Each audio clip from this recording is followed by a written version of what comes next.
Hi everyone, welcome back again to the Ethereal Florist Vegas part 2. In my last video I talked about parsecs, intensity of light, in front of your window spaces for plant requirements, as all plants have different requirements.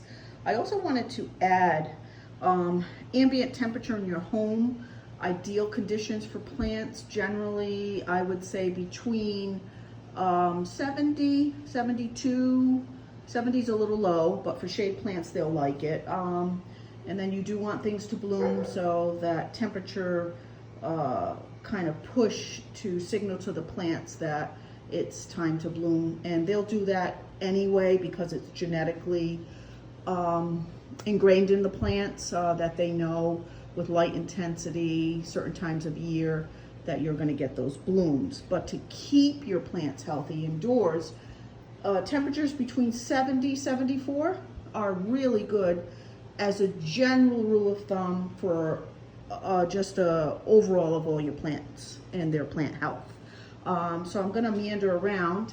And also one thing that I didn't note in the first video when I was talking about light intensity and parsecs and shade plants and so forth, was that you really should give them a spritz, with a little spray bottle. And I'm sure many plant lovers already know this, but a lot of these shade plants, if you don't have enough moisture in your indoor spaces, they really do need a spritz at least 3 or 4 times a week during the growing season, if not more. In their dormant stage, maybe a couple times a week. Okay, wanted to show you some other plants. Here's another shade plant. They call this Swiss cheese, right? Swiss cheese plant for layman's terms.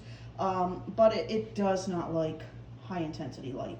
So I have it in a distance from light intensity window.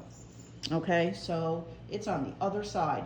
There is room light available because obviously it does need some light. It just doesn't like the direct light in front of a window. So it's over to the side, and you'll notice if your plants are drying out, because again, this is another tropical type shade plant that has delicate leaves. So if you notice the tips of them starting to look as such, then you know they're either drying out, the leaves are getting dry, could be a nutrient deficiency too, so you can feed them during the growing season.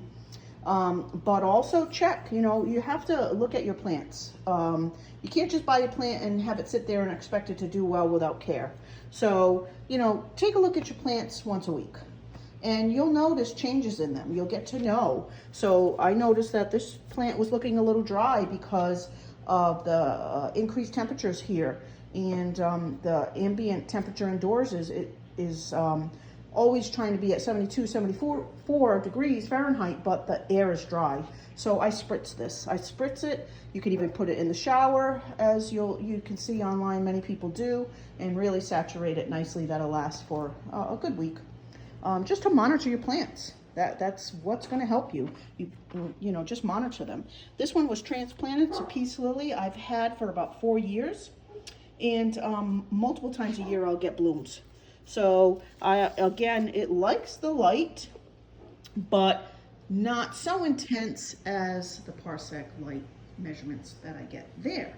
So it's again slightly shaded, more light intensity, and there's a Swiss cheese I just showed you.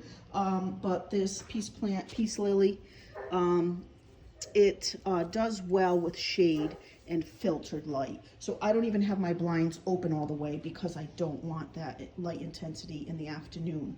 That's a big thing too. You need to gauge the room that the plants are in and when it will get the most light versus least light. So I know by midday there's going to be more light intensity in this room. So I try to set the blinds accordingly, that they are slightly closed, so that this plant, the leaves don't get burnt. That's a shade plant as well with filtered light.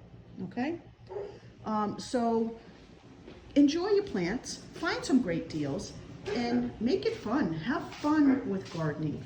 Next time we'll talk about veggie gardens, and we'll do some of that propagation with some vegetables. Okay, bye for now. Explore your world.